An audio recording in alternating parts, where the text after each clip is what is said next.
What is really important to me in this chapter is that people are constantly thinking about and preparing for the unexpected because you just don't know when the unexpected is going to come. And you want to make sure that when that happens, you can embrace the after as a moment of purpose and not as a moment of disaster. Are you prepared for what's next? It's okay if you're not. Today, we're going to be talking about all the things you can do to be ready for anything. Welcome to Women Leaders on the Move, a Her C-Suite radio podcast. I'm your host, Natalie Benamou, and every week I bring you inspirational ideas and interviews with amazing women. I'm also the founder of Her C-Suite, a powerful network of women leaders where we are defining what's next, exploring board roles, entrepreneurship, and next career phases in all of our courses and masterminds. I hope you'll check it out. Speaking of checking it out, today is a really special day because I am interviewing one of the authors in Power of What's Next, Bold Moves by Design. Liesl Schmidt is an author in our best-selling book, and we're about to release the hardcover. I hope that you will be ready on October 14th on the debut day. In the meantime, listen to this conversation with Liesl. She is a COO of a bank. She has an incredible leadership career. She also serves on a board, and we are going to dive deep. So let's get started now. Liesl, I'm so excited to welcome you to Women Leaders on the Move today. Thanks for being on the show. Thank you, Natalie, for having me. It's good to be back. Always enjoy a fun conversation with you. Yes, I know. We have had the opportunity to have you on the show, and we've done a panel together, and now we've done a book, a very pink book, I might add. But yes, we have a book, and I'm so excited to talk about your chapter because I think people don't understand how important it is to lay out your plans in advance, and that's what we're going to talk about today. But before we get to that, there may be people that don't know you. So let's tell them a little bit about you.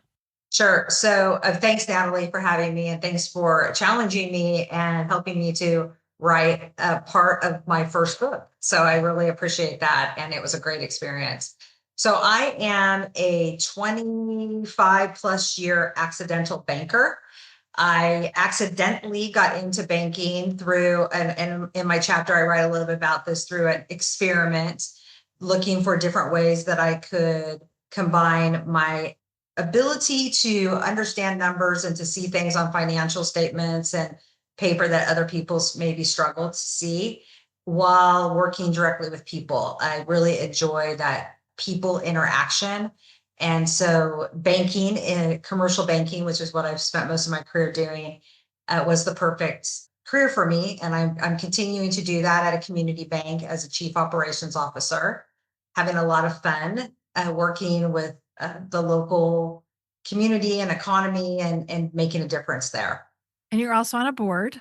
I am. I'm on the an Adventist Health Community Board. So I sit on the Rite Out Hospital Board in Yuba, Sutter counties, Marysville, Yuba City area.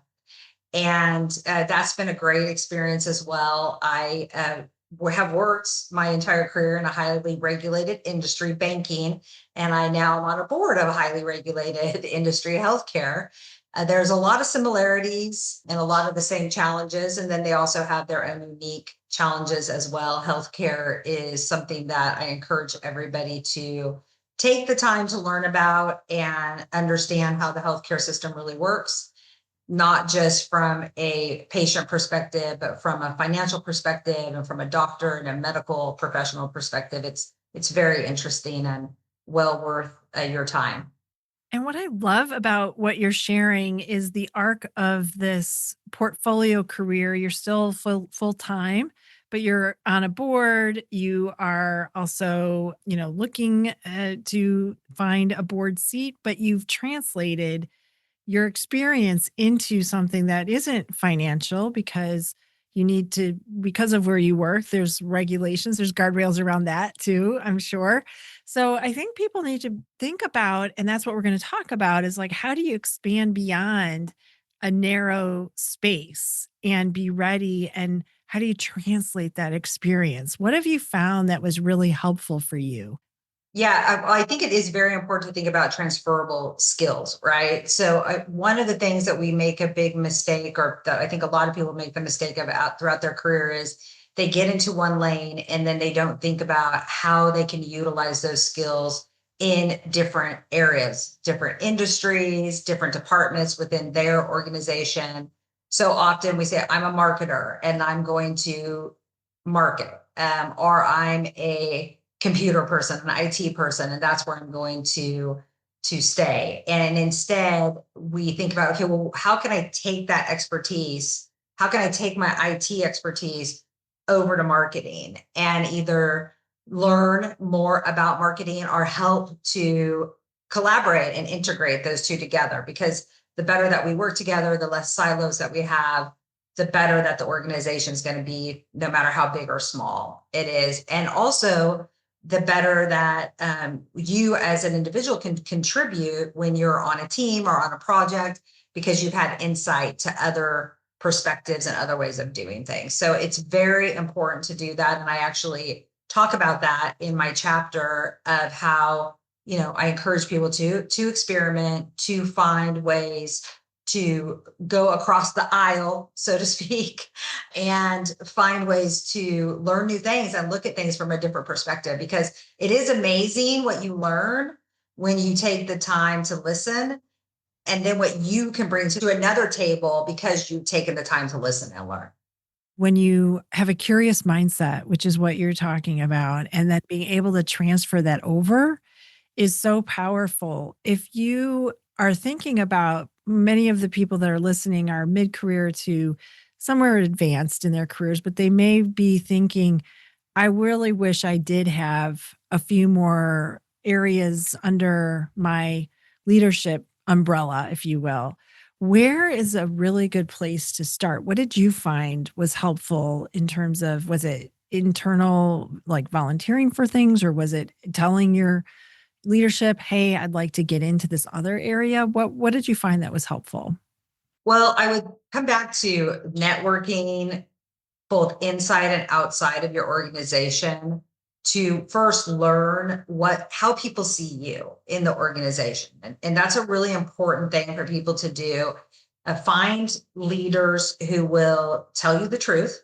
Our peers are very good at this too, if you have a good network of peers, and how people see you and what they see as your strengths. So that's the first place to start. And then the next thing that I would say is think about things that really interest you, or maybe that you've always wanted to do, but you never have taken the leap because you ended up getting into a certain area, right? So, like for myself, right? So, I was a commercial banker for years and years. And my boss, who was the regional president, oversaw both the consumer side of the bank and the business side. So I ran the commercial side, the business side, but she included me in all of the branch conversations. She, included me in the meetings with her district managers and the branch management. And it encouraged me to collaborate with that group and encouraged them to collaborate with us. And I'm sure some of it was selfish because she wanted to grow the market and make sure that we were serving the customers. But it also was a really good learning experience. And the other thing that she did for me personally was I understand financials, but I had never looked or banked a bank, right? Which has some different intricacies, and so there's like opposites on the banking balance sheet. And so she also included me in all the financial conversations, the P&L, running that, helping her to look at different ways that we could grow revenue, where we could save expenses. Whenever we wanted to do something, she would ask, how's that going to impact the budget, et cetera. So there's just a lot of different ways that you can go about it, but ask to be included in the meetings that maybe don't necessarily equate directly to what you're doing. Collaborate with peers and with other leaders across business lines, across different areas of management. And then I think the last thing I would say is think about something that makes you really uncomfortable and try to find a way to do that. one of my favorite quotes from Eleanor Roosevelt is do something that scares you every day. And I think that that is exactly the thing that gets us to grow and go beyond our comfort zone and think about, wow, it would be really uncomfortable for me to present financials. So I better learn that first before I have to present it. But I know that I personally would not want to get up and do financials, even though I did study statistics and things like that. I think I would be like, I don't know about that. So, when you were writing your chapter, what was that like when you got a chance to kind of take a look at your career and then also forward thinking? Yeah, it was great. I mean, it really gave me the ability to kind of take a step back and think about what was really important to me and why I do some of the things that I do and why I make decisions that I make. I'm probably like a lot of people. Sometimes decisions get made for me because of circumstance. Other times I have to make a quick decision. So I go with my gut instead of maybe thinking it through. And then other times a decision comes upon me that maybe I don't want to have to make. And so I do the avoidance or that type of thing. But when writing my chapter, what I really learned is I have to have purpose, and that purpose has to align with my values. And that's very important to me. And that might not always be important to somebody else, but I think we have to understand what it is that drives us to do the things that we do. And then when we get presented with an opportunity or a circumstance that we weren't expecting, we're better prepared to say, how does this align with X, Y, and Z, which is important to me? And the other thing that I would mention is most of the time when we get into a situation where we have, in my chapter, your next or your, and then you have to think about your after, it's not planned. Yes, there are times where it is planned, and that's great. And it's nice to be able to have that moment. But a lot of times it's going to happen quickly. And so it's really important that we're preparing for that from the beginning of our career and not just when it happens, but what are you doing today to prepare for the unexpected? And I think so many times we get comfortable where we're at, we stop to think about, am I challenging myself? Am I being curious about what's going on around me? Am I building my network both inside and outside the organization? What am I doing to feed my values, feed my purpose? And that's really critical that we're doing that throughout our whole career and not just when those moments happen where it's something like, oh man, I've got to figure this out. Under pressure, it's never a good, experience. And I could relate to your chapter, which I don't even know that we talked about this actually, but I, on a Friday night at 5 o'clock, got a call. I had started a division here in Chicago for a Canadian company. And my boss called me up on a Friday at 5 and said, we're not going to keep Chicago anymore. We're closing it down today. And I was like, what? I had a lot of things in the pipeline. I had shows coming up because I was in trade shows. And I was like, I just had this moment of like, I have all these responsibilities to my clients, right? That's the first thing I thought of. And, also shock because they pursued me really hard and I had said no. And then they came after me again and said, no, you have to come. We have to have you. So aligning to your values is very good and you should trust your first instinct. Sometimes it's right. In this case, it was. I had never had this happen. And the next day I reached out to my network and by Tuesday I had a new job. I had 3 offers over the weekend and I flew to Atlanta and took the job at the company was where my last corporate role. So having that network is so important and you have to lay it. And I hear a lot of times that we get sometimes so caught up in the internal and you're networking internally, which is great. But you need that external, you need those people that when you call and say, hey, turns out I'm available unexpectedly. And I have 16 shows I got to do something with right now. What do you got? So, I mean, those are the things, but I already had known this company. It wasn't like, cold. So, what do you say to people like that are like, "Oh, I just don't have time." I mean, people say that, right? They do. So I do mentor. And this is the advice that I give all of my mentees is networking is so important. You have got to do it. Start inside the organization. If for no other reason, you do it to collaborate across business lines, and you'll just slowly start to build up those connections, especially if you're in corporate America. They love to have conferences. They love to travel and have leadership meetings. So don't go to bed early. Grab yourself a soda water and work the room and really talk to people, spend time in those rooms talking to different people, sit at a different table at lunch, sit at a different table at breakfast. There's a lot of ways to get to know people, and then find maybe some common ground on things that you would like to change in your company, and find a way to change that. So that's one thing I would say. The other is join something that is really important to you. I've been a seroptimist for over 25 years, and I strongly believe in the seroptimist motto, which is, education is critical to success. And so they do things to help women be better educated, and therefore have more independence in life. But it also gave me the opportunity to have a whole group of new friends, both locally and without the region. And again, go to those regional conferences, go to the district meetings if you're in a club. So that's another way. If you have an MBA or you were very big as an alumni at your university, join the alumni group and work within that network. That's something I never did. And I really do regret that, because it would have probably given me an even bigger network, nationwide. Join C Suite. Her C Suite. Yes, join us. I was just talking to somebody today, and I said, you should think about joining her C-suite to build your network. So I think that's join different types of professional organizations.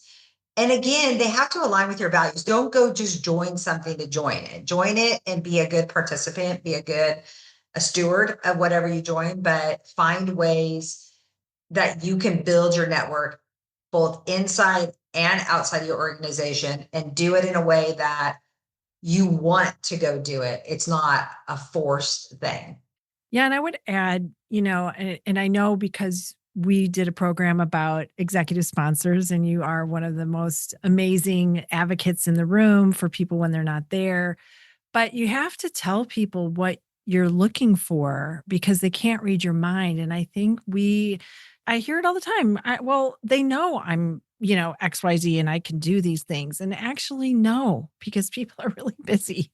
So, what is a strategy that you found that was effective both in your career, but also for some of the people that you're mentoring and advising on? People need to know you want to get on a board. So you say, and I am currently looking at boards, right? So people need to know, what are some of the things that you do or say to people? Yeah. So if somebody asks me, what can I do for you? And they're connected within the professional world, I will usually say, I'm looking to get on a board, a publicly traded board. I'm a qualified financial expert. I can sit on the audit committee. I can chair the audit committee. I've worked, in highly regulated industries. So that is something that, yes, I will say that outright. The other thing, though, that I would kind of to back up to your executive sponsorship and understanding who is sponsoring you, I really think you need to make a point of going to your leaders and saying what it is that you want to do with your career. Some people are perfectly happy being exactly where they're at. And if you don't say, I would like to move into this position, or I would like to grow and I'm willing to relocate, or I would like to grow and learn about this side of the organization, they're not going to know. And honestly, if you're a good employee and you do a good job for them, they don't want to know because they want you to stay with them. So they, you really have to make sure that that's happening. The last thing I would say is make sure that they don't all leave the company and then suddenly you don't have anybody left. That actually happened to me in my last role, and all of my sponsors, retired. And I at first thought that was an opportunity, right, for me to possibly advance in my career. And it turned out that I should have looked at it from two perspectives. One, yes, it was an opportunity for me to advance. But the second is, did I still fit in? Was I still part of what the company wanted? Or was I doing what I needed to do to make sure that people knew what I wanted? And that was something that I definitely did not do well right before I left where my prior employer. And so I think you can't just do it and then think, okay, I'm going to sit back and let this kind of go. Like, just assume that somebody said, oh yeah, Liesl is great. Make sure you keep promoting her along the way. Possibly they did say that, possibly they didn't, but it was up to me to feed that relationship, right? And to create the environment where people knew what I wanted. People have to know, and they don't know what they don't know. And with how busy leaders are, they don't, you may think that you are top of mind, but unless you're in a certain role, like, you're delivering sales revenue and they really need to know that you're going to hit your number or something, that's going to impact them personally, they've got a million people that they've got to think about. And so it's hard to remember that. As you think about this hardcover book is coming out about when this episode comes out, what are you most excited about the book itself? Because we did our digital and we hit 10 categories, just going to say, and which was so fun and such an exciting thing. But what are you really excited about the book? I think what I'm most excited about is it gives people an opportunity to hear the perspective of multiple women who have had different types of careers, different paths, and have navigated different situations, and have all found ways to continue to do what they want to do as they get further along in their career in life. And you and I were talking about this before we came on, and one of the things that I really want to say is this isn't just a book for women who are in their second, third, fourth, or thinking about going into a second, third, fourth career. This is for women from the start of their career all the way through till they decide they simply just, want to do nothing. And I actually had a lady tell me recently that I need to learn to enjoy doing nothing. I haven't gotten there yet. But once somebody decides, that's great too. And we were talking about this. If you're lucky, you'll have multiple iterations of your career and you'll live to be 50, 60, 70 and be able to write your own story. And everybody gets there who's lucky. And so make sure that you're preparing for that all along. And this book is just one piece of help that people can take along the way and think about what is important to them and just sit back and ask the questions of how, what do I want to do next? And what's my after going to look like? Liesl, I could talk to you forever. And I'm so lucky because I get to see you multiple ways, multiple different things that we're doing together, which I love. If our listeners want to find you, where is the best place for them to go? LinkedIn is probably the best. I am very active on LinkedIn and I try to keep my profile up to date. I do respond to messages. So LinkedIn would be easiest place to find me. Well, I will have your LinkedIn in the show notes, and I can't wait because right after this comes out, our book is coming out. So we hope that you will let us know what you think of our chapters. We'd like to hear from our listeners. So thank you, Liesl, for being here today. It was so fun talking with you. Thank you, Natalie. I always enjoy the conversation. Thank you for spending your time with us today. I know you got a lot out of this interview because I did too. I couldn't even let her go. I stayed on afterwards so I could chat with her because I so enjoy the amazing opportunity that I get speaking with Liesl Schmidt. She's a member in our community. If you're in her C-suite, reach out to her. And if you're not, join us. We would love to have you in one of our programs. You can learn all about it at hercsuite.com. And if you want to read her story, and I hope you do, October 14th is the key date of Power of What's Next, Bold Moves by Design. You can get the actual book in your hand, and it's amazing. It is exactly the way that it looks, only better when you hold it in your hand. So I hope that you will order it. You can find all the details on hercsuite.com or on Amazon. As always, I want you to keep shining your light bright. The world needs you.